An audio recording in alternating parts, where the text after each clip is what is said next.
Praise the Lord. எசேக்கியேல் தீர்க்கதரிசி புஸ்தகம் 18ஆம் அதிகாரம் 9வது வசனம் இப்படியாக சொல்லுகிறது. என் கட்டளைகளின்படி நடந்து என் நியாயங்களை கைக்கொண்டு உண்மையாய் இருப்பானாகில் அவனே நீதிமான், அவன் பிழைக்கவே பிழைப்பான் என்று கர்த்தராகிய ஆண்டவர் சொல்லுகிறார். அல்லேலூயா. அப்பா பாட்டு எழுதியிருக்கிறார். நீதிமான் நான், நீதிமான் நான், இரத்தத்தால் கழுவப்பட்ட நீதிமான், இயேசுவின் இரத்தத்தாலே கழுவப்பட்ட நீதிமான். Praise the Lord. ஆண்டவருடைய நாம் மகிமைப்படுவதாக. ஆண்டவருடைய கட்டளை என்ன என்பதை முதல்ல நாம் தெரிஞ்சுக்கணும். ஆமாம், 5ஆம் வசனம் இதிலே 18:5 பார்க்குறோம். ஒருவன் நீதிமானாக இருந்து நியாயத்தை நீதியும் செய்யணுமா, நியாயம் செய்யணும் நீதியும் செய்யணுமா, மலைகள் மேல் சாப்பிடாமல் இருக்கணுமா, இஸ்ரவேல் வம்சத்தாரின் நரகலான விக்கிரகங்களுக்கு நேராக தன் கண்களை ஏறெடுக்காமல், தன் அயலனுடைய மனைவியை திட்டுப்படுத்தாமலும், தூரஸ்திரியோடு சேராமலும், ஒருவனையும் ஒடுக்காமலும், கொள்ளையிடாமலும் இருந்து கடன் வாங்கினவனுக்கு அடைமானத்தை திரும்ப கொடுக்கணுமா, தன் அப்பத்தை பசித்தவனுக்கு பங்கிட்டு வஸ்திரம் இல்லாதவனுக்கு வஸ்திரம் தரப்பிக்கணுமா, வட்டி கொடாமலும் பொலிசை வாங்காமலும் அநியாயத்துக்கு தன் கையை விலக்கி மனிதருக்குள்ள வழக்கை உண்மையாய் தீர்த்து என் கட்டளைகளின்படி நடந்து என் நியாயங்களை கை கொண்டு உண்மையாய் இருப்பானாகில் அவனே நீதிமான். அல்லேலூயா. நம்ம நீதிமானாக இருந்தால் போதுங்க. ஆண்டவர் சொல்கிறாரு, அவன் பிழைக்கவே பிழைப்பான். அல்லேலூயா. ஆமாம், ஆமோஸ் தீர்க்கதரிசி புஸ்தகம் சொல்லப்படுகிறது, என்னை தேடுங்கிற பொழுது பிழைப்பீர்கள். இந்த வசனம் கர்த்தருடைய அன்பு, இப்போ கர்த்தருடைய பாசம், கர்த்தருடைய நேசம் நமக்குள்ளே இருக்கணும் அப்படின்னா நாம் பிழைப்போம். நாம் மாத்திரமல்ல, நம்முடைய ஜென்ரேஷன் பிழைக்கும். நம்முடைய ஜென்ரேஷன் எங்கெல்லாம் போகிறாங்களோ அவங்களும் ஆஸ்வதிக்கப்படுவாங்க, பிழைக்கவே பிழைப்பார்கள். சில இடத்துல ஆண்டவர் சொல்கிறார், அவர்கள் சாகவே சாவார்கள். அந்த ஜென்ரேஷன் அழிக்கப்பட்டுட்டு போயிட்டே இருக்குது. இன்றைக்கி நம்முடைய குடும்பம் ஆஸ்வதிக்கப்படுங்க. எங்கள் அட்மாஸ்பியரை பார்க்க வேண்டாம். உங்களுடைய கையில் பணம் இல்லாமல் இருக்கலாம், துன்பம் இல்லாமல், துன்பத்தோடு இருக்கலாம், துயரத்தோடு இருக்கலாம், கஷ்டத்தோடு இருக்கலாம், எந்த விதத்தில் நிம்மதி இல்லாமல் இருக்கலாம். ஆனால் உங்களுக்கு ஒரு விஷயம் சொல்கிறேன், ஆண்டவருடைய நாமத்துக்காக நீங்கள் ஆஸ்வதிக்கப்படணும் அப்படின்னா, நீதிமான் அப்படின்னா யாருன்னு நீங்கள் இந்த எசேக்கியேல் 18ஆம் அதிகாரத்தை பொறுமையாக வாசிக்குவாங்க.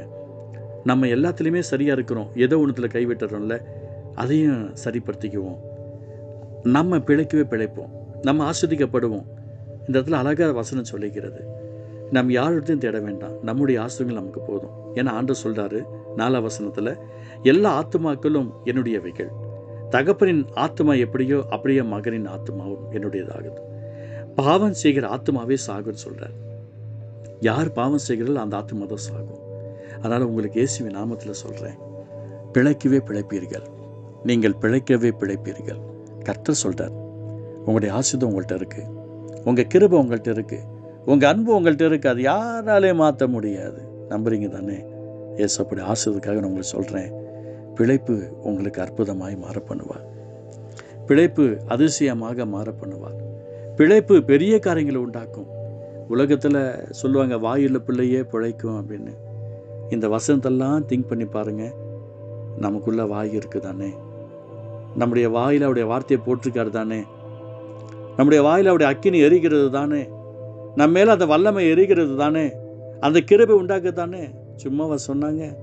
பிதாக்கள் திராட்சை காய்களை தின்றார்கள், பிள்ளைகளின் பற்கள் கூசி போயின அப்படின்ற ஒரு காரியங்கள் இந்த 2ஆம் வசனத்தில் பார்க்குறோம். யாரோ செஞ்ச பாவங்கள், அக்கிரமங்கள், சாபங்கள் எல்லாம் பிள்ளைகளுக்கு எங்கே வந்து சேரணும்? நாம் மனம் திரும்பிடுவோமே. தொட்டு நம்முடைய குடும்பங்களில் சாபத்தினால இருக்குது இல்லையா? தொடர்ந்து ஏதாவது ஒரு பிரச்சனையும் வேதனையும் கடனும் துன்பமும் தொல்லையும் இருக்குது இல்லையா? மனம் திரும்ப தானே நமக்கு நல்லது, மனம் திரும்ப தானே கர்த்தர் எதிர்பார்க்கிறார். நாம் மனம் திரும்பினா எவ்வளோ பெரிய சந்தோஷம். பிழைக்கவே பிழைப்பீர்கள் என்று சொல்கிறாரே, அவங்க அந்த ஆத்மா பிழைக்குமாங்க. இந்த வார்த்தை கேட்டுக்கிற சகோதரனே சகோதரியை, நீங்கள் பிழைப்பீங்க, உங்களுடைய வாழ்க்கை மாறணும். இந்த வசனம் 18ஆம் அதிகாரத்தில் 9 வரைக்கும், 1லேருந்து 9 வரைக்கும் அழகாக வாசிச்சிடுங்க. நீங்கள் பிழைக்கவே பிழைப்பீர்கள், நீதிமானாய் இருப்பது உண்மையானால் பிழைக்கவே பிழைப்பது உண்மைதான். என் சகோதரனை சகோதரியை, ஊழியம் செய்கிறவர்களே, விசுவாச பிள்ளைகளே, இந்த வார்த்தை புதிதாக கேட்கிறவர்களே, அழகான நீங்கள் உங்கள் சபைக்கு போயிட்டுருக்கீங்க இல்லையா? அந்த சபையில் நீங்கள் நீதிமானாக இருந்தீங்கன்னா நீங்கள் பிழைக்கவே பிழைப்பீங்க, நீங்கள் ஆஸ்வதிக்கப்பட்டுக்கிட்டே இருப்பீங்க, நீங்கள் நல்லா இருப்பீங்க, நீங்கள் சந்தோஷமாக இருப்பீங்க, நீங்கள் நிம்மதியாக இருப்பீங்க. இயேசுவின் ரத்தத்தினால கழுவப்பட்ட நீதிமான்களாக நீங்கள் இருப்பீங்க. ஒரு குறைவும் உங்களுக்கு வராது. இயேசுவின் நாமம் மகிமைப்படுத்தது உங்களோட கூட பேசிட்டு இருக்கிறார். ஆண்டவருடைய ஆவியானவர் உங்களுடைய வாழ்க்கையில் மிகப்பெரிய நன்மைகளை கொடுக்க பிரியமாக இருக்கிறார். அவர் பிழைக்கவே பிழைக்க வைப்பார். இந்த வார்த்தை கேட்டுக்கிற ஒவ்வொரு உள்ளங்களிலும் இல்லங்களிலும் அவருடைய தேவைகளிலும் எதிர்பார்ப்புகளிலும் அவருடைய எதிர்ப்புகளிலும் கர்த்தருடைய பரிசுத்தகரம் தொட்டு அற்புதத்தை செய்ய போறதுக்கை ஸ்தோத்திரம். ஆம், நீங்கள் நீதிமான். கர்த்தர் உங்களை பிழைக்க வைப்பார். அற்புதம் செய்வதற்காய் ஸ்தோத்திரம். இயேசு நல்ல பிதாவே. ஆமென், ஆமென்.